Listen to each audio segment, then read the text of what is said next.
Hello everyone. इस video में हम डिस्कस करने वाले हैं इकोनॉमिक्स के टॉप 100 क्वेश्चंस जो एडीक्यूटी ने सीजीएल, सीएचएसएल एंड सीपीओ में जहां से क्वेश्चन पूछे हैं। कुछ मैंने न्यू क्वेश्चंस भी डाले हैं जहां से क्वेश्चन आपके आ सकते हैं। कहने का मतलब ये है, दिल्ली पुलिस कांस्टेबल में अगर कहीं से इकोनॉमिक्स आएगी तो ये वीडियो देख लेना, इससे बाहर आपको कुछ भी नहीं मिलेगा। ठीक है, तो देखो क्वेश्चन शुरू करता हूं मैं। हमारा पहला क्वेश्चन है, देखो, चीनी उद्योग किस प्रकार का उद्योग है? चीनी उद्योग किस प्रकार का उद्योग है, बताइए जरा। समुद्र आधारित है? बिल्कुल नहीं है। खनिज आधारित है? नहीं है। वन आधारित है? नहीं है। कैसा है? कृषि आधारित है। ठीक है, अच्छा, अभी ऐसी बात आई है तो मैं 1 मिनट यहाँ पे कैलीग्राफी कर लेता हूँ। ठीक है, पेन कैसा चलेगा? हाँ, तो देखो उद्योग कितने टाइप के होते हैं कच्चा माल के आधार पर मैं बता देता हूँ, क्योंकि ये कच्चा माल की बात आ गई ना, कृषि से कच्चा माल होता है फिर चीनी बनाई जाती है। कच्चे माल के आधार पर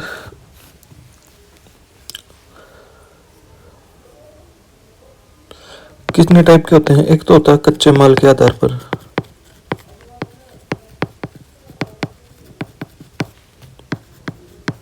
ठीक है।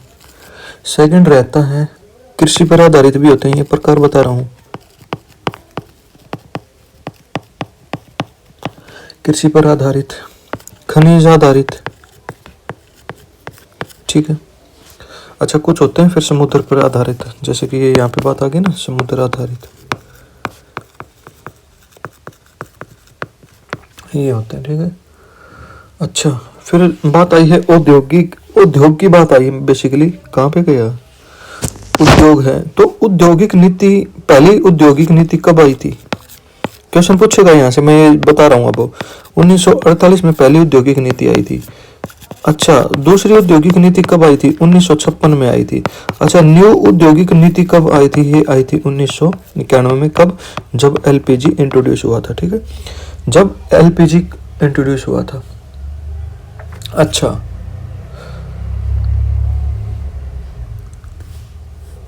ठीक है, अच्छा, और कुछ बताऊं?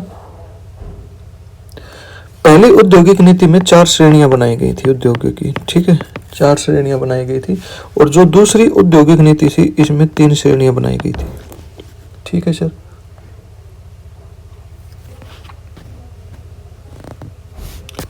नई औद्योगिक नीति कब आई थी? ये नई औद्योगिक नीति आई थी 24 जुलाई 1991 को ये आई थी। ठीक है, अच्छा, इस समय पर फाइनेंस मिनिस्टर कौन था? मनमोहन सिंह। मनमोहन सिंह हमारे क्या थे? फाइनेंस मिनिस्टर थे उस समय पे। ठीक है, 1991 में। ठीक है, आगे मैं इसके ऊपर बहुत सी बातें करूंगा। ठीक है, चलो एक बार तो यहीं पे इतना ही कर देता हूँ। चलो फिर हमारा नेक्स्ट क्वेश्चन है सर, मैं पेन कुछ और भी लगाऊं यहाँ पे, ये है। ठीक है, चलो ये करते हैं। कथनों पर हमने विचार करना इन पे। भारत ने नियोजन काल के दौरान इंपोर्ट सब्स्टिट्यूशन नीति अपनाई थी। इसका उद्देश्य नवजात घरेलू उद्योगों को विदेशी स्पर्धा से बचाना था। ठीक है, तो इसका हमको बताना है। बताओ फिर, भारत में नियोजन काल कौन सा था? नियोजन काल मतलब जो क्या बोलते हैं, पंचवर्षीय योजनाएं वगैरह बनी थी, इसको नियोजन काल बोलते हैं। ठीक है, इंपोर्ट सब्स्टिट्यूशन नीति अपनाई थी, बिल्कुल अपनाई थी। ठीक है, इसका उद्देश्य नवजात घरेलू उद्योगों को विदेशी स्पर्धा से बचाना था। बिल्कुल इसका राइट आंसर हो जाएगा, पहला भी सही और दूसरा भी सही है, और इसका राइट आंसर हो जाएगा ए। ठीक है, विदेशी प्रतिस्पर्धाओं से उस समय हमारा मेन था कि उनसे बचना था। ठीक है, और विदेशी प्रतिस्पर्धा जब हुई, जब 1991 में क्या आया? एलपीजी आया। ठीक है, अच्छा, अभी बात आ गई नियोजन नीति की, मतलब उद्देश्य नियोजन काल की बात आ गई। ठीक है, तो नियोजन काल कब से कब तक था सर? नियोजन काल था सर आपका 1951 से लेकर 2017 तक नियोजन काल था। इस दौरान कितनी पंचवर्षीय योजनाएं बनी? 12 पंचवर्षीय योजनाएं बनी उस समय तक। ठीक है,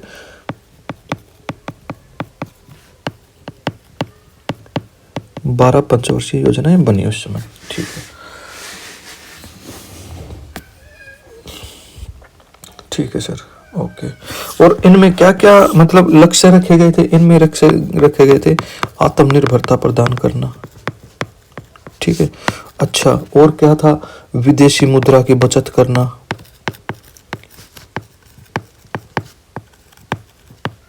ठीक है, मेन मोटिव थी इसकी। ठीक है, चलो फिर नेक्स्ट क्वेश्चन पे चले। आर्थिक उदारीकरण, economic liberalisation mainly effect which sector, किसको अफेक्ट करा है? ठीक है, अच्छा, किस क्षेत्र को प्रभावित करता है? प्राइमरी एंड सेकेंडरी सेक्टर को करता है। ठीक है, चलो मैं कुछ आपको चीजें बताता हूँ यहाँ पे, एक मिनट। चलो फिर मैं आंसर ही बता देता हूँ पहले। प्राइमरी सेक्टर को तो बिल्कुल भी नहीं करेगा, सेकेंडरी को करेगा, टर्सरी करेगा, प्राइमरी, इनको तीनों को नहीं करेगा। ठीक है, तो राइट आंसर हो जाएगा आपका सी। अच्छा, आगे नहीं है, खाली नहीं है। ठीक है, अच्छा, प्राइमरी सेक्टर को क्यों नहीं करा और सेकेंडरी और टर्सरी को ही क्यों करा? देखो, जब लिबरलाइजेशन आया, उदारीकरण की नीति आई, तो उसका प्राइमरी सेक्टर पे प्रभाव इसलिए नहीं पड़ा क्योंकि जो प्राइमरी सेक्टर था वो सारा तो कृषि पर आधारित था। ठीक है, कृषि पर आधारित था, इसलिए इसके ऊपर इसका प्रभाव नहीं पड़ा। क्योंकि कृषि में कोई, मान लो एक तरीके से बाहर का व्यक्ति क्या, मतलब इतना इफेक्ट नहीं करेगा। ऊपर से फिर हरित क्रांति वगैरह आई थी, तो उसका लाभ भी कृषि को इतना ज्यादा, मतलब जो ग्रामीण कृषि थी उसको तो नहीं मिल पाया था। ठीक है, तो कृषि पर इसका इतना ज्यादा प्रभाव नहीं पड़ा। और जो ज्यादा प्रभाव पड़ा ना, वो एक तो पड़ा इसका सेकेंडरी सेक्टर को और दूसरा पड़ा टर्सरी सेक्टर को। ठीक है, टर्सरी सेक्टर और प्राइमरी सेक्टर में क्या हुआ, सेकेंडरी और टर्सरी में क्या क्या प्रभाव पड़ा? क्या प्रभाव पड़ा कि कंपटीशन ज्यादा हो गया। ठीक है, एक मिनट यार, पेन में प्रॉब्लम, कंपटीशन ज्यादा हो गया। ठीक है, अच्छा, लाइसेंस राज खत्म हो गया था। एक तरीके से ऐसे लिख देता हूं, लाइसेंस राज खत्म हो गया था। ठीक है, तो कोई भी काम धंधा करने के लिए, मतलब कंपनी लगाने के लिए लाइसेंस की आवश्यकता नहीं थी। कुछ ही कंपनियां ऐसी थी जिसके लिए लाइसेंस की आवश्यकता पड़ती थी, तो इससे क्या होगा, कंपटीशन बढ़ गया। ठीक है, अच्छा, चलो फिर, हाँ ये रीजन थे कुछ। अच्छा, कुछ और बता, और रह सकते हैं रीजन। ठीक है, ये देखो कुछ और आया तो फिर मैं बता दूंगा आगे। अच्छा, 1991 के आर्थिक सुधारों के बाद भारत के विदेशी मुद्रा भंडार में उल्लेखनीय वृद्धि हुई। ठीक है, अच्छा, उदारीकरण व्यापार नीतियों के कारण निर्यात और विदेशी पूंजी प्रवाह में वृद्धि हुई। क्या ये सही है, गलत है, मतलब इनके ऊपर हम अपना मत देंगे। ठीक है, आर्थिक सुधारों के बाद भारत के विदेशी मुद्रा भंडार में उल्लेखनीय वृद्धि हुई। बिल्कुल हुई, क्योंकि पहले भंडार बिल्कुल कम रह गया था, रिजर्व बिल्कुल ही नहीं रह गए थे। फिर क्या आया, एलपीजी लाए। ठीक है, उससे फिर जो विदेशी कंपनियां थी वे भारत में ट्रेड करने लगी। ठीक है, भारत में ट्रेड करने लगी, और फिर क्या हुआ, विदेशी मुद्रा भंडार में मतलब बड़ी वृद्धि हुई। ठीक है, उदारीकरण व्यापार नीतियों के कारण निर्यात और विदेशी पूंजी प्रवाह में भी वृद्धि हुई। ठीक है, तो ए और बी दोनों सत्य हैं, आर ए की अच्छी व्याख्या करता है। ठीक है, अच्छा, फिर बात आई एलपीजी की आगे। हाँ, ब्लैक कर, ठीक है, अभी यहाँ पे ये बात आई, तो क्या क्या कुछ चीजें हुई 1991 में। ठीक है, न्यू इकोनॉमिक पॉलिसी आई थी सर।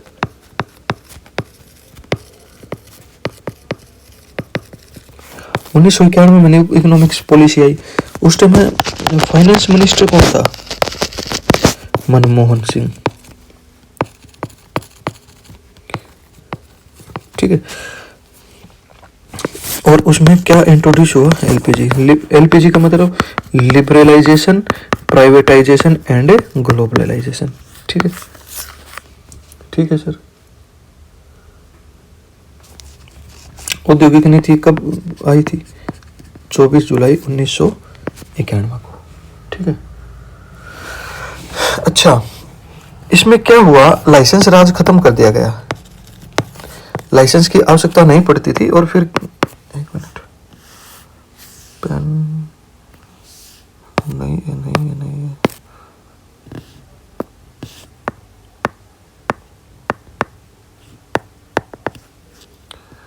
ठीक है, हाँ जी, तो अरे क्या हो गया भाई,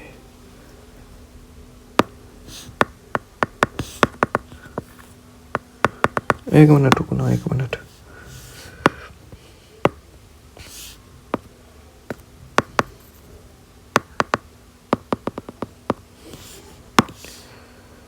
पता नहीं भाई, ये तो मेरे पे क्या छूट गया इसका।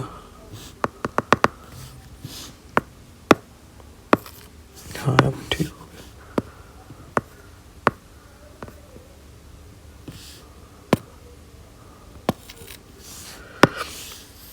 वेट करना एक मिनट।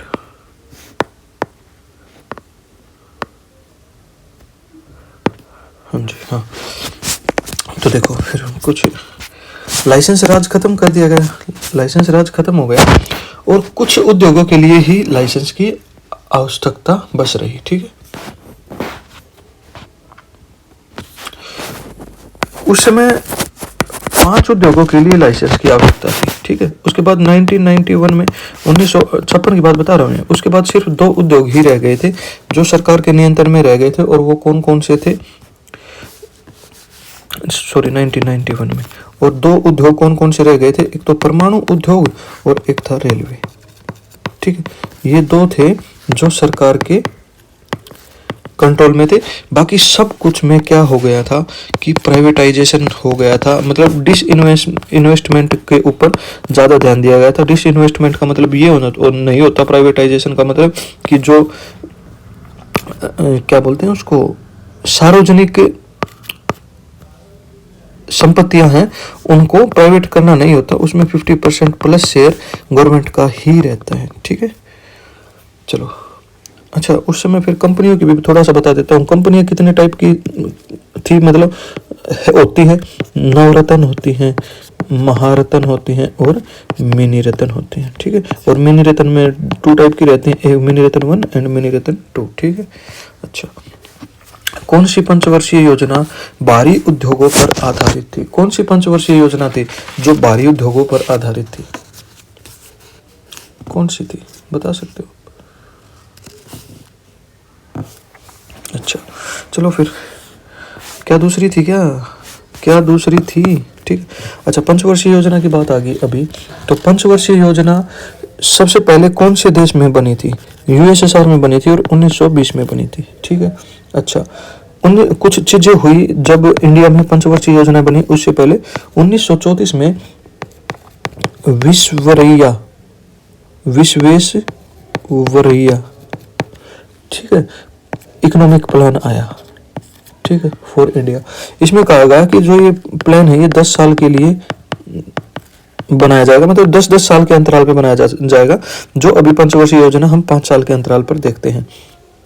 ठीक है, अच्छा, 1944 में फिर एक और प्लान बना इसी तरीके से। 1944 में इसको बोलते हैं, एक मिनट, इसको भी कुछ चेंज करूं, रहने दो।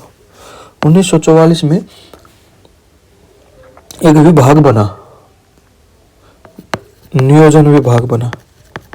ठीक है, और इसको बोलते हैं गांधीवादी योजना भी बोलते हैं इसको।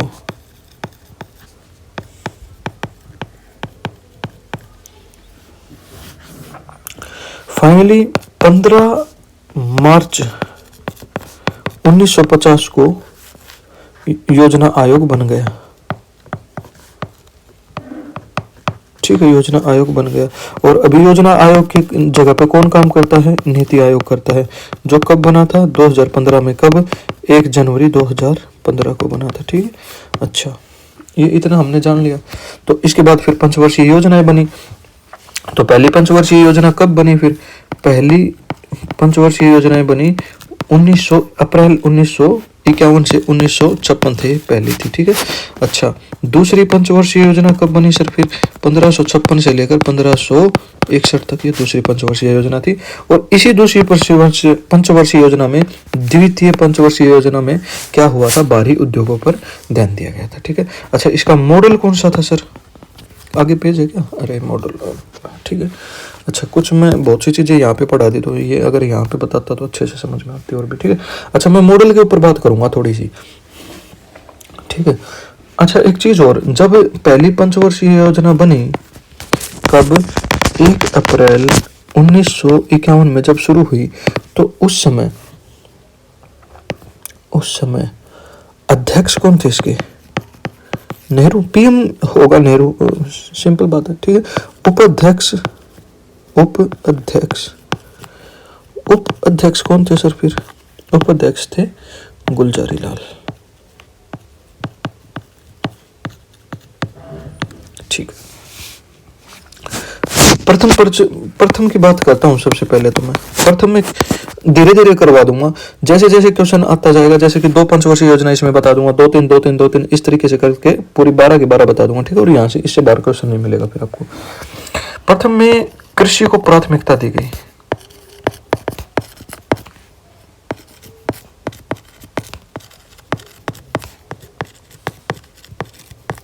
ठीक है। अच्छा, इसका उद्देश्य क्या था? ये 2-3 चीजें याद करनी है बस हमें। उद्देश्य क्या था इसका? उद्देश्य लिख लेंगे, एक मिनट।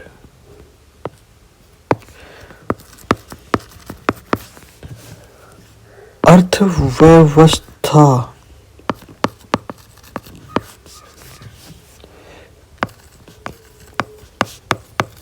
के संतुलित विकास की प्रक्रिया, ठीक है, ये याद रखना। अच्छा, इसमें कुछ सिंचाई योजनाएं शुरू की।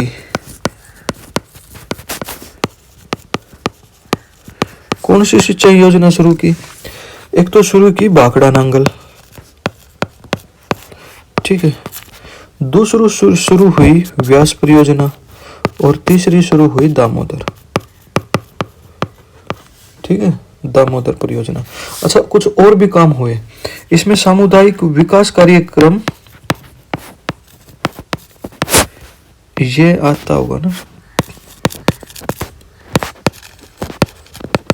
सामुदायिक विकास कार्यक्रम शुरू किया गया। कब किया गया? 1952 में, ठीक है। चलो फिर नेक्स्ट क्वेश्चन पे। अच्छा, दूसरी पंचवर्षीय योजना भी बता दूं क्या? क्योंकि मेन तो हमारा दूसरी का ही था, मेन तो हम दूसरी का ही पढ़ रहे थे ना।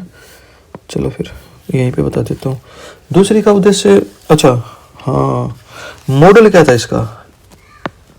मॉडल जहां से क्वेश्चन पूछेगा, Herald Domar model, Herald Domar model था। अच्छा, दूसरी कब से कब तक थी? 1956 से लेकर 61 तक थी, ठीक है। अच्छा, इसका मॉडल कौन सा था? पीसी महालनोबिस मॉडल था, ठीक है। उद्देश्य क्या था? समाजवादी समाज, ठीक है, ये समाजवादी समाज, ये याद रखना। भारी उद्योगों पर ध्यान दिया गया था। अच्छा, इसमें कुछ काम और हुए, मैं वैसे लिख के बताता हूँ आपको वैसे, ठीक है। कुछ प्लांट्स लगाए गए, जैसे कि दुर्गापुर कहाँ पे है? वेस्ट बंगाल में है, ठीक है। भिलाई इस्पात प्लांट लगाया, भिलाई कहाँ पे? फिर छत्तीसगढ़ में है, ठीक है। अच्छा, राउरकेला लगाया, ये कहाँ पे? फिर ये झारखंड में है? नहीं, उड़ीसा में है, ठीक। तो ये कर को। अच्छा, जीडीपी का उद्देश्य कितना था? 4.5 था, और रही कितनी? 4.1, ठीक है। अच्छा, इतना याद रखो। बाकी अभी मैंने 2 पंचवर्षीय योजनाएं करवा दी, प्रथम करवा दी और द्वितीय करवा दी। आगे चलते जाओगे ऐसे ही करवाता जाऊंगा, ठीक है। चलो फिर नेक्स्ट क्वेश्चन पे चलो। नेक्स्ट क्वेश्चन है अपना कि असर्शन 1 है, आत्मनिर्भरता भारत के प्रारंभिक नियोजन युग का एक प्रमुख उद्देश्य था, ठीक है। आत्मनिर्भरता बिल्कुल था भाई, आत्मनिर्भर बनना, ठीक है। भारत ने स्वतंत्रता के बाद विदेशी सहायता और आयात पर निर्भरता कम करने का प्रयास किया, ठीक है। क्या प्रयास किया था? भारत ने स्वतंत्रता के बाद विदेशी सहायता और आयात पर निर्भर करने का कम प्रयास किया, बिल्कुल प्रयास कम किया था, और ये भी सही है और ये भी बिल्कुल सही है, ठीक है। क्यों, किस तरीके से प्रूव कर सकते हैं हम ये चीज? क्योंकि आयात के ऊपर कम किया था, इसीलिए तो हमने उद्योगों के ऊपर ध्यान दिया था, अपने उद्योगों पर ध्यान दिया था। क्यों उद्योगों पर ध्यान दिया था? क्योंकि जो सामान हम मतलब आत्मनिर्भर बन जाएंगे, देश के अंदर ही प्रोडक्शन होगा और देश के अंदर ही उसका यूज होगा, ठीक है। बाहर से कहीं से नहीं मंगवाना पड़ेगा, ठीक है। तो इससे आप ये सारी चीजें लगा सकते हो, राइट आंसर हो जाएगा ए, ठीक है। अच्छा, देखो पीसी महालनोबिस मॉडल अभी बताया था, दूसरी पंचवर्षीय योजना का मॉडल था ये। पीसी महालनोबिस मॉडल का प्रयोग किस पंचवर्षीय योजना में किया जा गया था? तो राइट आंसर हो जाएगा इसका सेकंड। ठीक है, अच्छा हो जाएगा, ठीक है सर, इतना ही हमारा आंसर हो जाएगा। दूसरा है, भारत के 1991 में बेल आउट ऋण के लिए आईएमएफ और विश्व बैंक से संपर्क करना पड़ा। बिल्कुल करना पड़ा था, कारण विदेशी मुद्रा भंडार इतने कम हो गए थे कि वे मुश्किल से 2-3 सप्ताह के आयात का ही बचे थे। ठीक है, ये चीजें बिल्कुल हुई थी 1990 में, एक तरीके से मतलब आर्थिक मंदी आ गई थी, उसी समय फिर एलपीजी के ऊपर ध्यान दिया गया था। ठीक है, तो दोनों इसके बिल्कुल सही है। ठीक है सर, तो कुछ और आईएमएफ की बात आई है अभी, तो आईएमएफ की कुछ बातें करें। आईएमएफ की स्थापना कब हुई थी? आईएमएफ की स्थापना हुई थी सर 27 दिसंबर 1990 को नहीं हुई, 1945 को हुई थी। ठीक है, 45 है ये, मैं अच्छे से लिख देता हूँ, 1945 को हुई थी। ठीक है, कब हुई थी? ब्रिटेन वुड्स सम्मेलन के, एक मिनट पेन, हाँ, ब्रिटेन वुड्स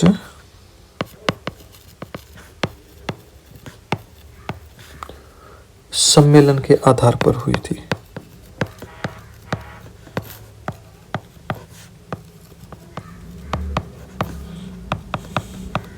ठीक है, आईएमएफ ने कार्य करना शुरू कब कर दिया था? 1947 में कर दिया था। तो ये क्वेश्चन अच्छे से आप ध्यान रख लेना। ठीक है, अच्छा फिर वर्ल्ड ट्रेड ऑर्गेनाइजेशन WTO की शुरुआत कब हुई थी? WTO की शुरुआत हुई थी 1995 में। ठीक है, और 1995 में 12 दिसंबर को हुई थी, ये 27 दिसंबर को हुई थी और ये 12 दिसंबर को हुई थी। ठीक है, इसको याद रखना आप। WTO में टोटल कंट्री कितनी है? टोटल कंट्री है 164, और जो 164वीं कंट्री है, लास्ट कंट्री, वो कौन सी है? अफगानिस्तान। अफगानिस्तान है। ठीक है, अच्छा आयात निर्यात की बात आई। ठीक है, आयात निर्यात की अगर बात आई तो आयात निर्यात का एक बैंक होता है जो सारा आयात निर्यात का लेखा जोखा रख सकता है, या फिर वित्त बैंक बोलते हैं उसको, वो बैंक है एक्जिम बैंक। ठीक है, और एक्जिम बैंक की शुरुआत कब हुई थी? 1 जनवरी 1982 को हुई थी। ठीक है, चलो आगे बढ़ जाओ फिर। निम्नलिखित में से कौन सी विकसित और विकासशील दोनों देशों में सरकार की प्रमुख आर्थिक भूमिका है? मतलब इन दोनों में डिफरेंस नहीं बताना, वो बताना है जो इन दोनों में चीज कॉमन रहती है। ठीक है, बिल्कुल जैसा चित्र में दिखाया जा रहा है। क्या है यार, ओनली रेगुलेटिंग प्राइवेट फर्म्स, नहीं भाई देखो, प्राइवेट फर्म्स को रेगुलेटिंग मतलब रेगुलेट करना ओनली वो किसका होता है? फिर वो विकसित देश का हो जाता है। ओनली प्रमोटिंग एक्सपोर्ट, ये भी नहीं हो सकता। एंगेजिंग इन करेंसी एक्सचेंज नहीं हो सकता। Framing law and delivering justice. ठीक है, ये इसका ऑप्शन सी सही हो जाएगा। ठीक है, सी सही हो जाएगा। आगे चलें फिर। स्वतंत्र भारत में पहली औद्योगिक नीति इंडस्ट्रियल पॉलिसी कब घोषित की गई थी? मैं बता चुका हूं पहले भी, अब क्वेश्चन रिवाइज होते चले जाएंगे। ठीक है, पहली नीति कब आई थी? 1948 में आई थी। दूसरी कब आई थी? दूसरी आई थी 1956 में, और न्यू कब आई थी? 1991 में। ठीक है, अच्छा ये क्वेश्चन पूछेगा कि इस समय औद्योगिक की कितनी श्रेणी बनाई गई थी? 3 बनाई गई थी। दूसरी में कितनी बनाई गई थी? 3 बनाई गई थी। इसमें 4 बनाई गई थी और इसमें 3 बनाई गई थी। ठीक है, कौन कौन से थे? कौन कौन सी थी 3 श्रेणियां? सार्वजनिक क्षेत्र हो गया, और निजी क्षेत्र हो गया, और फिर एक क्षेत्र हो गया कौन सा? मिश्रित क्षेत्र। ठीक है, मिश्रित क्षेत्र हो गया था, ये आप ध्यान रख लेना। और 1991 में क्या आया था? एलपीजी। मैं ये बार बार बताता चलूंगा, क्वेश्चन यहाँ से आएगा, मैं आपको बता रहा हूँ अभी। ठीक है, चलो फिर नेक्स्ट क्वेश्चन। वैश्वीकरण से भारत में आर्थिक वृद्धि हुई। ठीक है, विदेशी निवेश और तकनीक का प्रभाव बढ़ा।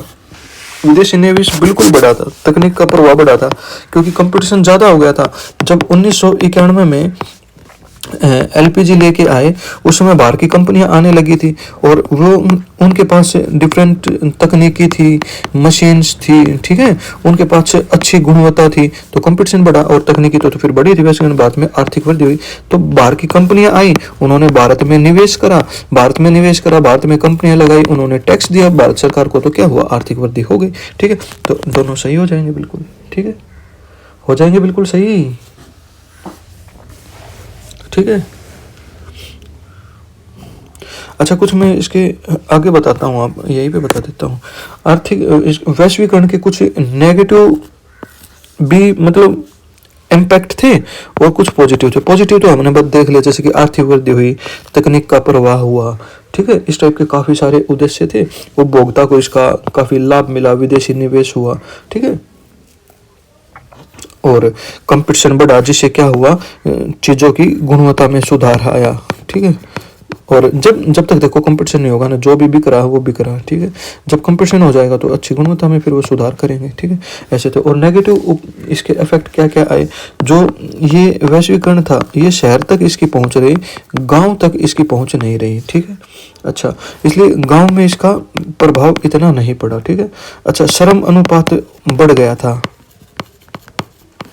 ठीक है, कृषि में फिर चुनौतियां भी बढ़ गई थी, ठीक है, ये कुछ है। चलो नेक्स्ट क्वेश्चन देखो फिर। मिश्रित अर्थव्यवस्था का तात्पर्य क्या है? मिश्रित अर्थव्यवस्था यार मैं बता चुका हूँ अभी, मतलब जिसमें निजी क्षेत्र भी होगा, सरकारी क्षेत्र की अर्थव्यवस्था नहीं, ये नहीं होगा, सार्वजनिक व निजी क्षेत्र दोनों होंगे, ठीक है, केवल सरकारी नहीं हो सकता।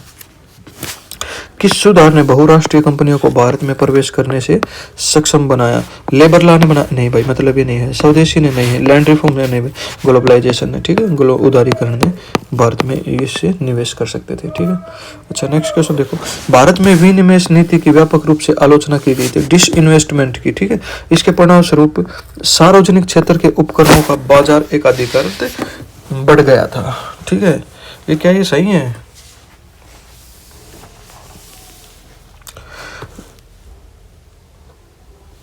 देखो, सार्वजनिक क्षेत्र का तो बिल्कुल भी नहीं बढ़ा था, क्यों नहीं बढ़ा था? जब विनिवेश हो गया, डिसइन्वेस्टमेंट हो गया, तो मैं 1 मिनट बता ही देता हूँ आपको। ये विनिवेश का मतलब क्या होता है कि मतलब एक तरीके से अधिकार बोल सकते हो आप, अधिकार बेचना, ठीक है, अधिकार बेचना और इन्वेस्टमेंट कम कर देना, ठीक है, ये मतलब होता है। और चीज़ों को निजी क्षेत्र की तरफ लेके चल जाना एक तरीके से, जैसे कि सरकार की कोई मतलब संस्था है या फिर कोई डिपार्टमेंट है या फिर कोई बिल्डिंग है, कोई धरोहर है, उसमें सरकार इन्वेस्ट न करके किसी कंपनी को उसका टेंडर दे देती है ना, उसको बोलते हैं विनिवेश, ठीक है। तो आलोचना की गई थी इसकी, बिल्कुल की गई थी आलोचना, बट सार्वजनिक क्षेत्र इसमें शामिल नहीं हुआ था, इसमें तो निजी क्षेत्र इसमें शामिल हुआ था, तो ये आंसर इसका गलत हो जाएगा। और ए और दोनों सत्य हैं, नहीं हो सकता, ए की सही व्याख्या नहीं हो सकता, ए सत्य है लेकिन आर असत्य है, इसका राइट आंसर सी हो जाएगा, ठीक है। नेक्स्ट क्वेश्चन देखो। डिसइन्वेस्टमेंट का मुख्य उद्देश्य क्या है? सरकारी नियंत्रण बढ़ाना। डिसइन्वेस्टमेंट का ये मतलब नहीं होता, अभी अभी बताया है, राजकोषीय घाटा कम करना, दर कम करना, राष्ट्रीयकरण करना, क्या ये नेशनलाइज हो जाएगा, एलपीजी हो जाएगा, राष्ट्रीय कोष घाटा कम करना, क्या हो जाएगा बताओ, क्या हो जाएगा?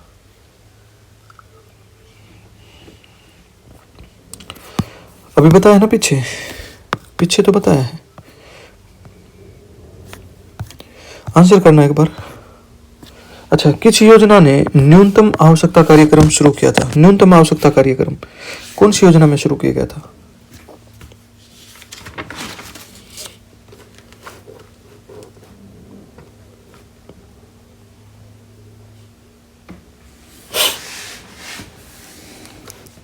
क्या हो जाएगा?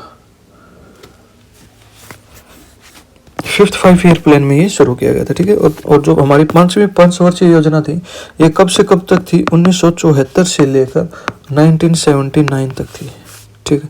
अच्छा, इसका उद्देश्य क्या था? आगे पेज खाली है, चलो यहीं पे बताऊंगा फिर भी मैं आगे ऐसे, ठीक है। इसका उद्देश्य क्या था? चलो फिर उद्देश्य लिखो। इसका उद्देश्य था आत्मनिर्भर भारत, ठीक है, आत्मनिर्भरता लिख देता हूं मैं, ठीक है। और ये 4 वर्ष की थी।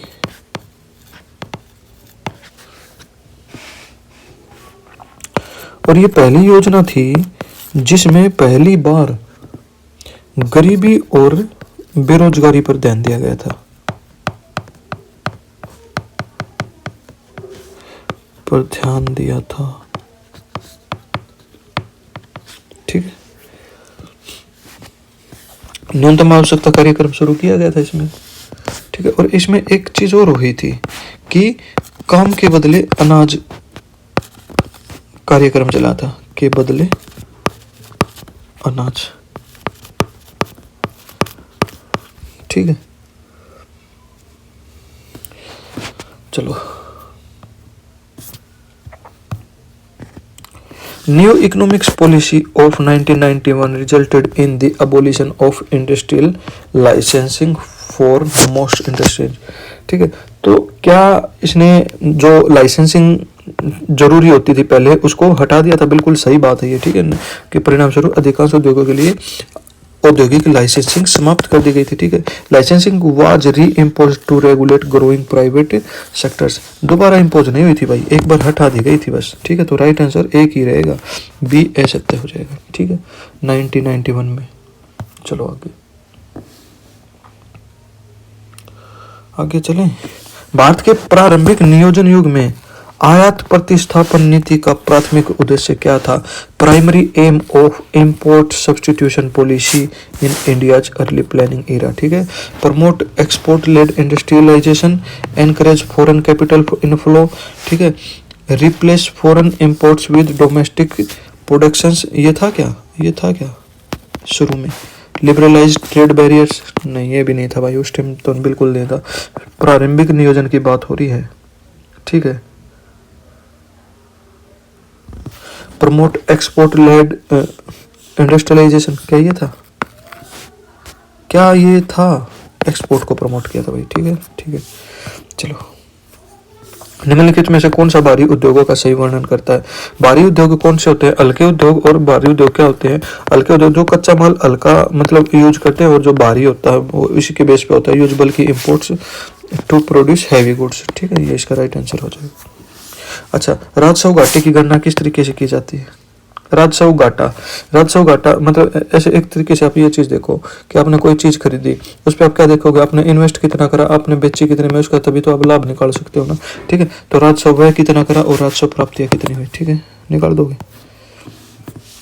पंचवर्षीय योजनाओं के संदर्भ में योजना अवकाश प्लानिंग हॉलीडे शब्द का क्या अर्थ है? ठीक है, आपातकालीन ऋण प्रदान करना बिल्कुल नहीं होता, वार्षिक बजट का निलंबन बिल्कुल नहीं होता, ठीक है। पंचवर्षीय डिसकंटिन्यूटी इन 5 ईयर प्लानिंग से डिसकंटिन्यूटी आ जाती है। देखो ये अवकाश का मतलब ही क्या होता है, ठीक है, ये भी नहीं होता। और योजना अवकाश कब से कब तक था? 1966 से लेकर 1969 का इसको योजना अवकाश बोला जाता है, ठीक है। अच्छा, which of the above statement is are correct, ठीक है। इंडिया ऑन आवर माइंड्स पुस्तक के बारे में निम्नलिखित तथ्यों पर विचार करना है हमें। यह पुस्तक भारत के आर्थिक विकास और सामाजिक चुनौतियों का विश्लेषण प्रस्तुत करती है। यह भारत के स्वतंत्रता संग्राम पे तो बिल्कुल भी आधारित नहीं है, तो राइट आंसर सिर्फ एक ही हो जाएगा, ठीक है। ये तो बाद की बात आ गई ना भाई, ठीक है, ये बाद की बात नहीं आ गई, इकोनॉमिक्स की बात कर रहे हैं, और फिर भारत के बाद का क्या मतलब हुआ? बात के बाद नहीं, स्वतंत्रता संग्राम का क्या इसमें मतलब हो रह गया, ठीक है। तो चलो फिर, निम्नलिखित में से कौन सा सरकारी बजट के राजस्व खाते का दूसरा नाम है? सरकारी बजट का राजस्व क्या नाम है? अच्छा, उस बुक के बारे में थोड़ा सा, कौन सी बुक थी? India on our minds. ये पुस्तक लिखी किसने थी? ये मीनाक्षी मुखर्जी ने लिखी थी।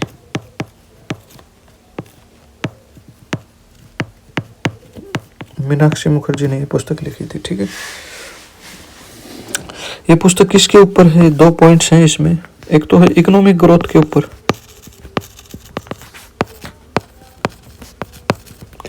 अच्छा, दूसरी है ये सोशल चैलेंजेस के बारे में, ठीक है।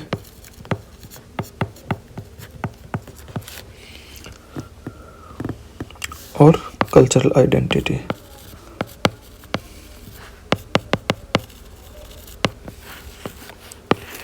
वीडियो को पूरी देखना, जब समझ में आएगा, नहीं तो नहीं आएगा। ऐसे ही अगर ये सोचोगे ना कि स्किप कर करके देख लूँ तो कुछ भी समझ में नहीं आएगा इकोनॉमिक्स में, ठीक है।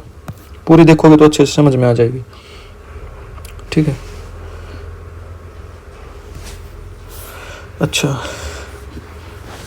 क्या होता है फाइनेंस बजट? होता है क्या फाइनेंस बजट होता है? चलो एक चीज़ बताता हूँ आपको मैं। जो गवर्नमेंट बजट होता है ना, ठीक है, इसमें क्या क्या होता है? इसमें रहता है रिवेन्यू अकाउंट्स ऑफ गवर्नमेंट, ठीक है, इसको बोलते हैं। इसके अंदर इंक्लूडेड होते हैं टैक्स, मतलब रेवेन्यू रहते हैं, रेवेन्यू रिसिप्ट वगैरह, ठीक है। और वो चाहे फिर वो टैक्स से हो और चाहे वो फिर नॉन टैक्स हो, ठीक है। रेवेन्यू एक्सपेंडिचर,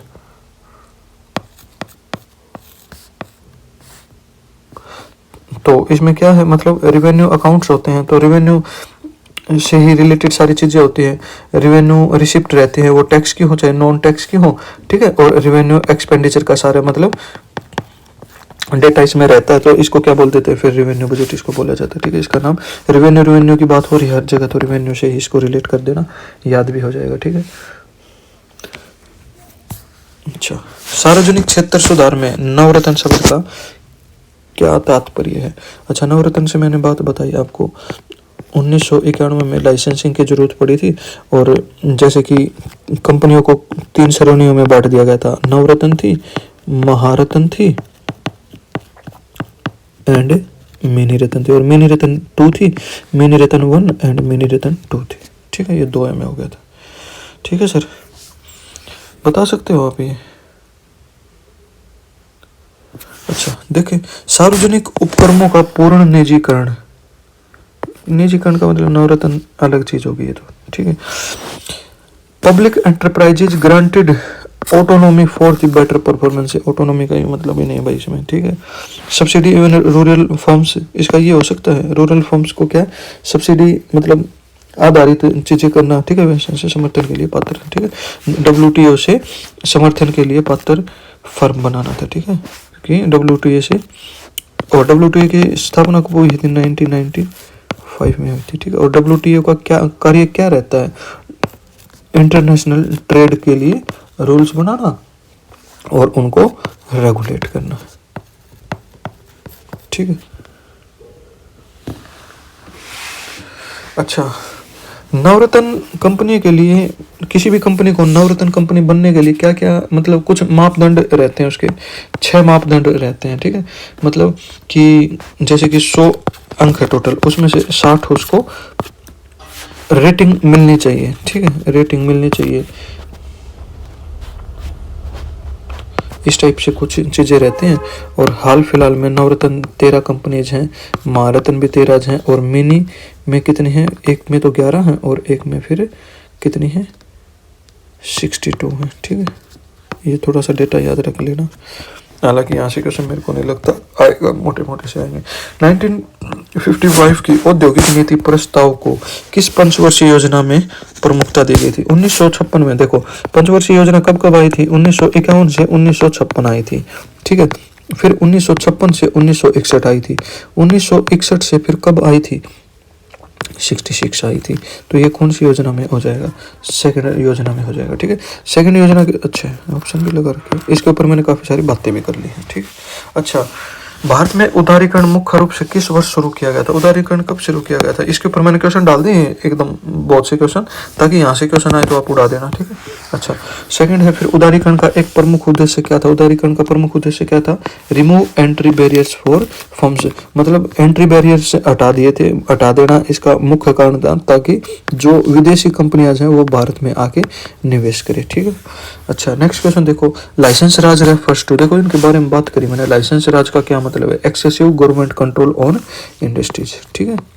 कि लाइसेंस राज का मतलब था कि लाइसेंस उसके लिए जरूरी रहेगा और जो गवर्नमेंट का कंट्रोल रहेगा ना उसके ऊपर वो काफी ज्यादा रहेगा।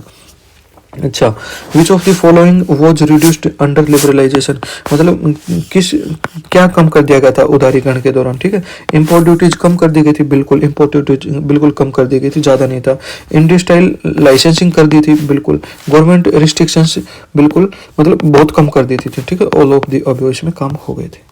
अच्छा, उदारीकरण का उद्देश्य किसे बढ़ाना था? लिबरलाइजेशन का उदारीकरण मतलब क्या था? मोनोपोली करना था? बिल्कुल भी नहीं था। इन्फ्लेशन था? इन्फ्लेशन तो कम करने के लिए इसके ऊपर, ठीक है। फिजिकल डिफिसिट के ऊपर नहीं भाई, बिल्कुल नहीं, ठीक है। तो कंपटीशन के ऊपर काम करना था, कंपटीशन बढ़ाना था। कंपटीशन बढ़ेगा, उससे काफी सारी चीजों के फायदे होगा। कंपटीशन बढ़ेगा, कंपनियां जाएंगे, जीडीपी पे प्रभाव पड़ेगा, ठीक है। पर कैपिटा इनकम बढ़ेगी, लोगों की आय बढ़ेगी, ठीक है। कंपटीशन बढ़ेगा तो चीजों की गुणवत्ता में भी मतलब गुणवत्ता अच्छी होगी, ठीक है। काफी सारे बेनिफिट होंगे। अच्छा, उदारीकरण से किस क्षेत्र को सबसे अधिक बढ़ावा मिला था? किसको मिला था? प्राइवेट सेक्टर को बढ़ावा मिला था। उदारीकरण का मतलब ही ये होता है, ठीक है। निम्नलिखित में से कौन सा उदारीकरण की विशेषता नहीं है? क्या बोला भाई, किसकी आवाज आई? ठीक है, आवाज कैसे थी? चलो देखो फिर। अच्छा, उदारीकरण की विशेषता नहीं है। रिडक्शन इन कंट्रोल, बिल्कुल कंट्रोल कम कर देना इसकी एक विशेषता है, ठीक है। फ्री एंट्री ऑफ फर्म्स, ये बातों के ऊपर डिस्कस करा। कंपटीशन बढ़ाना इसकी मतलब एक विशेषता थी। मोर गवर्नमेंट इंटरवेंशन इसकी एक विशेषता नहीं थी, ठीक है। तो ये हो जाएगा इसका। अच्छा, लीड बैंक योजना की शुरुआत किस वर्ष की गई थी? ये क्वेश्चन देख लो। लीड बैंक योजना की शुरुआत कब की गई थी? 1969 में की गई थी। और इसका उद्देश्य क्या था? इसका उद्देश्य था सर, हर जिले में एक बैंक होना, ठीक है। इसका मुख्य उद्देश्य था, ठीक है। चलो फिर 1991 के बाद किन क्षेत्रों को औद्योगिक लाइसेंस से बड़े पैमाने पर बाहर रखा गया था? ठीक है, अल्कोहल, सिगरेट और इनके लिए तो बिल्कुल बहुत जरूरी था भाई, ठीक है। इनको बाहर नहीं रखा गया। एग्रीकल्चर एंड एजुकेशन, इनके लिए लाइसेंस की आवश्यकता पड़ती नहीं एग्रीकल्चर के लिए तो, ठीक है। डिफेंस एंड टेलीकॉम इनके लिए, ये आंसर हो जाएगा, ठीक है। अच्छा, 1991 की नई औद्योगिक नीति के बाद निम्नलिखित में से किस क्षेत्र में औद्योगिक लाइसेंसिंग जारी रहा था? रक्षा उद्योग में ये जारी रहा था, क्योंकि परमाणु वगैरह से रिलेटेड और संचार तो मोस्ट इम्पोर्टेंट है, वहाँ से तो सारी राजनीतिक कार्य भी मतलब एक उसका इम्पोर्टेंस है, राजनीतिक का इम्पोर्टेंस भी है, ठीक है, संचार का तो। अच्छा, फिर ये मैं क्वेश्चन लेके आया हूँ आपके लिए। निम्नलिखित में से कौन सा क्षेत्र 1991 के बाद भी रणनीतिक, देखो ये मैंने बात कर दी थी अभी संचार के ऊपर, ये क्वेश्चन आप कर लो। अच्छा, 1991 के बाद औद्योगिक लाइसेंसिंग से मुक्त डी लाइसेंस्ड उद्योग कौन सा था? वस्त्र उद्योग, ठीक है। हरित क्रांति की समग्र असफलता के बाद बावजूद भारत में क्षेत्रीय असमानता क्यों उत्पन्न हो गई थी? क्षेत्रीय असमानता उत्पन्न क्यों हो गई थी? क्योंकि जो हरित क्रांति थी वो कब शुरू की गई थी, पहले तो मेरे को ये बताओ। अच्छा, इसका जनक कौन था? स्वामीनाथन। स्वामीनाथन इसका जनक था। मैं दोबारा अच्छे से लिख देता हूँ एक बार।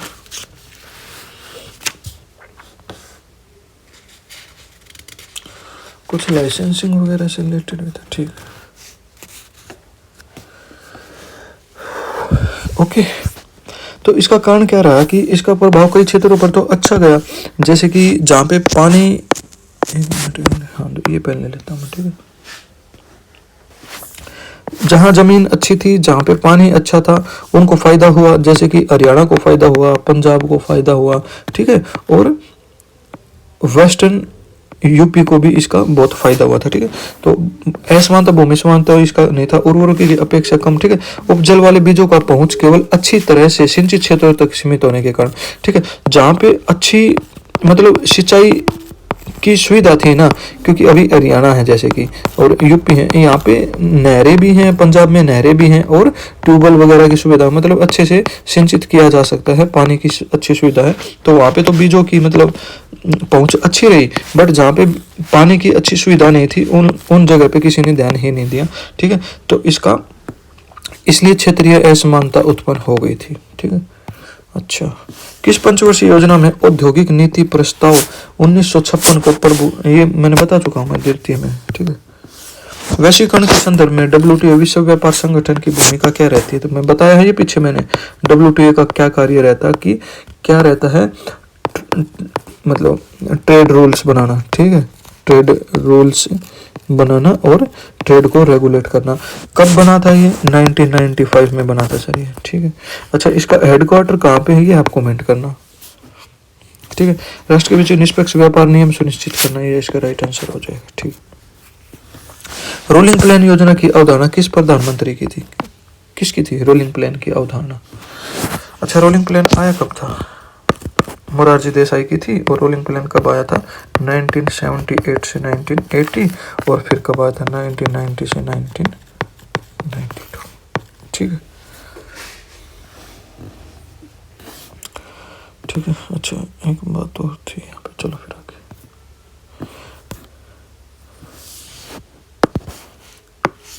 औद्योगिक नीति प्रस्ताव 1956 इंडस्ट्रियल पॉलिसी रिजोल्यूशन 1956 का केंद्रीय विषय क्या था? उद्योगों का पूर्ण निजीकरण बिल्कुल नहीं था। ये तो मतलब पूर्ण के ऊपर तो कभी भी बात नहीं हुई है, ठीक है। आयात आधारित विकास रणनीति, अर्थव्यवस्था के प्रमुख क्षेत्रों पर राज्य का नियंत्रण, बिल्कुल। उपभोक्ता वस्तु उपभोग को बढ़ावा देना नहीं, ठीक है। अर्थव्यवस्था के प्रमुख क्षेत्रों पर राज्य का नियंत्रण, कमांडिंग हाइट के ऊपर ध्यान दिया गया है, ठीक है।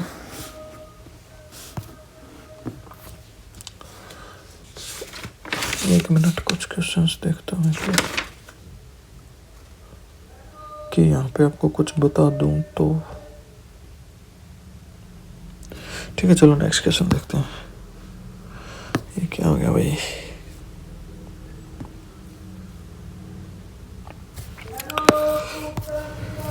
भारत में पंचवर्षीय योजनाओं के जनक निर्माता किसे माना जाता है? पंचवर्षीय योजना का जनक किसको माना जाता है? पंडित जवाहरलाल नेहरू को पंचवर्षीय योजना का जनक माना जाता है, क्योंकि पंचवर्षीय योजना कब शुरू की गई थी? 1951 में शुरू की थी। 1950 में आयोग बना था, उस समय पीएम कौन थे? जवाहरलाल नेहरू, ठीक है। 1991 के आर्थिक नीति सुधारों को सामान्यतः किस नाम से जाना जाता है? पंचवर्षीय योजना से जाना जाता है? पंचवर्षीय योजना से जाना जाता है? नहीं जाना जाता भाई। पंचवर्षीय योजना तो 1951 से चल रही थी। नई राजकोषीय नीति? बिल्कुल नहीं भाई, राजकोषीय नीति। आर्थिक पुनर्निर्माण? नहीं, नई आर्थिक नीति के नाम से जाना जाता है इसको, ठीक है। 1951 में, 91 में इसके ऊपर मैं काफी सारी बातें कर चुका हूँ, ठीक है। अच्छा, FDI फॉरेन डायरेक्ट इन्वेस्टमेंट किसका भाग है? उदारीकरण का भाग है क्या? FDI उदारीकरण का भाग है क्या है? अच्छा, निजीकरण का है, वैश्वीकरण का है, राजकोषीय नीति का है, फिस्कल पॉलिसी से रिलेटेड है भाई, ठीक है। भारत में योजना अवकाश की अवधारणा क्या थी? योजना अवकाश की अवधि क्या थी? 1966 से लेकर 1969 तक ये इसकी अवधारणा थी, ठीक है। अच्छा, CRR का मुख्य उद्देश्य क्या होता है? CRR का मुख्य उद्देश्य क्या होता है?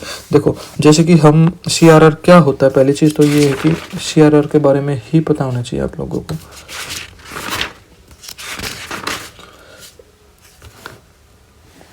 इसका फुल फॉर्म क्या रहती है? कैश रिजर्व रेशियो, ठीक है। कैश रिजर्व रेशियो मतलब जैसे कि अगर अपने बैंक में 100 रुपये जमा करवाए, तो अब तो CRR 3.75 चल रही है, बट पहले कितनी थी? मान लो 4 थी। तो इतना मतलब एक तरीके से मुद्रास्फीति को नियंत्रण करने के लिए बैंक अपने पास रिजर्व रखता है। जैसे कि आपने 100 रुपये बैंक में डाल दिए, तो 4 रुपये बैंक अपने पास रखेगा, और जो 96 रुपये होगा ना, उसको ऋण के रूप में आप लोगों को दे देगा, ठीक है। तो रिजर्व कितना रहेगा? 4। तो ये जो 4 रुपये बच गए ना, इसको CRR बोलते हैं, और इसका फुल फॉर्म क्या रहती है? कैश रिजर्व रेशियो, ठीक है। और अगर मान लो CRR अगर बढ़ गई, अगर CRR बढ़ गई, तो इसका मतलब क्या होगा? जो ऋण देने की क्षमता है ना, वो कम हो जाएगी बैंक की, ठीक है। तो यहाँ से क्वेश्चन पूछ सकता है, CRR में बढ़ने पर बैंक के ऊपर क्या प्रभाव पड़ेगा?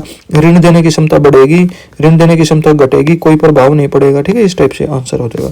तो CRR का मुख्य उद्देश्य क्या है? बैंकों को लाभ देना, सरकार की आय बढ़ाना, तरलता और मुद्रास्फीति को नियंत्रण करना। ऋण वितरण बढ़ाना बिल्कुल नहीं होगा, ये भी नहीं होगा, ये भी नहीं होगा। तो तरलता और मुद्रास्फीति को नियंत्रण करना, ठीक है, ठीक है। तो ये क्वेश्चन कुछ मैं डिस्कस आपके साथ कर चुका हूँ। ये क्वेश्चन वो क्वेश्चन है जहाँ से CGL में और CHSL में और कुछ क्वेश्चन मैंने डाले हैं, इनसे बाहर आपको कुछ भी देखने को नहीं मिलेगा। 1-2 पॉइंट्स और करवाता हूँ, उनको थोड़ा सा ध्यान नोट कर लेना आप। जैसे कि पंचवर्षीय योजना से रिलेटेड कौन सी पंचवर्षीय योजना का क्या उद्देश्य था, ठीक है, यहाँ से क्वेश्चन पूछता है और पूछे तो भाई मैं मतलब ऐसा ना हो पूछे और आप मतलब नहीं कर पाओ, ठीक है, ऐसा मैं आपको बता देता हूँ। चौथी पंचवर्षीय योजना देखो आप, फोर्थ में इस तरीके से लिख देता हूँ, 5 ईयर प्लान, ठीक है। इसका उद्देश्य क्या था? इसका उद्देश्य था स्थायित्व विकास, स्थायित्व के साथ विकास, ठीक है। अच्छा, सबसे ज्यादा वृद्धि किसमें हुई? कृषि में हुई, ठीक है। इसमें परिवार नियोजन, एक मिनट, नियोजन कार्यक्रम शुरू किया था, ठीक है। अच्छा, इसी के दौरान श्वेत क्रांति, एक मिनट, इसी के दौरान श्वेत क्रांति की शुरुआत की गई थी, ठीक है।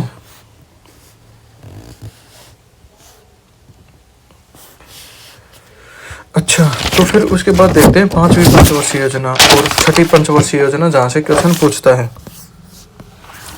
5वीं पंचवर्षीय योजना से क्या क्वेश्चन पूछ सकता है कि मतलब इसका उद्देश्य क्या था? 5वीं का उद्देश्य क्या था? इसका उद्देश्य था गरीबी मतलब हटाना और आत्मनिर्भरता, ठीक है। और 6th का क्या उद्देश्य था? उद्देश्य से क्वेश्चन पूछेगा, ठीक है। 6 में भी क्या था? एक तो गरीबी उन्मूलन था और रोजगार में वृद्धि था, रोजगार में वृद्धि इसका, ठीक है। अच्छा, 5 वर्षीय योजना में 20 सूत्री कार्यक्रम शुरू हुआ था, सूत्री कार्यक्रम, ठीक है।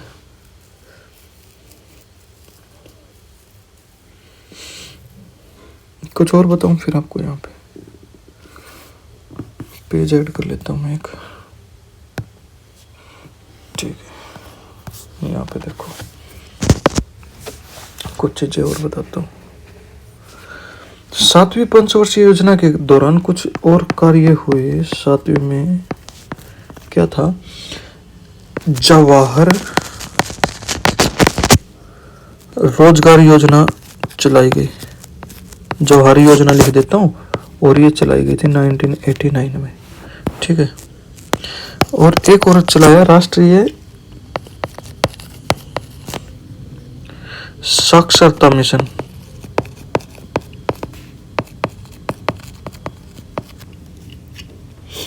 (1988) में। सेबी की स्थापना भी इसी दौरान हुई, 12 अप्रैल 1988 को सेबी की स्थापना हुई, ठीक है। अच्छा, 1990 से 1992 तो फिर योजना अवकाश था ही है, ठीक है। और 8वीं पंचवर्षीय योजना की अगर मैं बात करूं, 8वीं में क्या कुछ हुआ था फिर? इसका उद्देश्य क्या था? इसका उद्देश्य था मानव संसाधन विकास,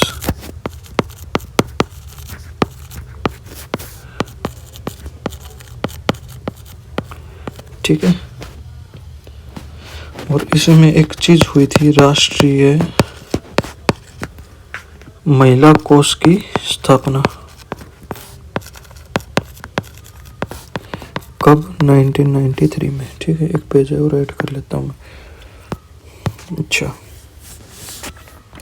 9वीं पंचवर्षीय योजना में क्या हुआ फिर? 9वीं में क्या हुआ? न्यायपूर्ण वितरण इसका उद्देश्य था, वितरण, और क्या था? समानता के साथ विकास,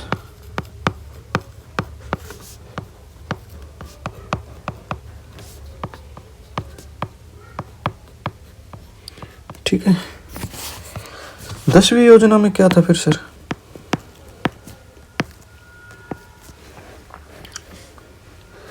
गरीबी और बेरोजगारी।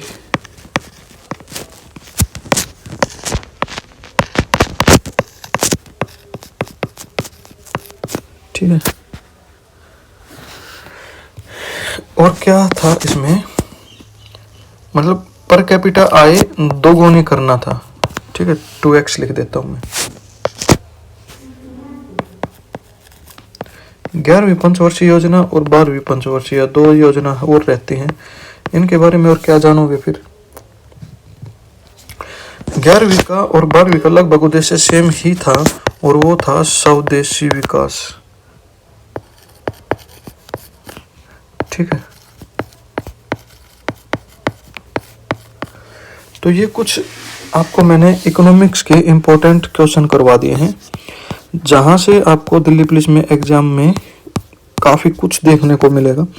और इकोनॉमिक्स को मेरे को लगता है 6 से 7 क्वेश्चन आपको देखने को मिल सकते हैं आपके एग्जाम में।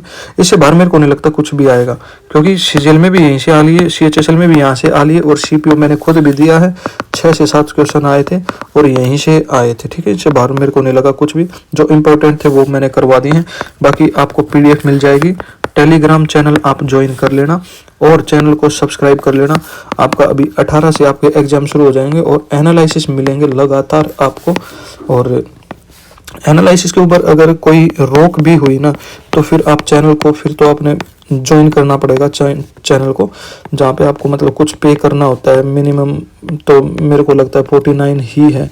अगर हुआ तो 1-2 रुपया भी होगा, तो मैं कोशिश करूंगा कि इतना हो जाए, ताकि मेरे को फ्री प्रोवाइड करवाना। बस आपको ये है कि आपको प्रॉपर चीज़ें मिल जाएं। ठीक है, अच्छा, तो ज्वाइन कर लेना भाई।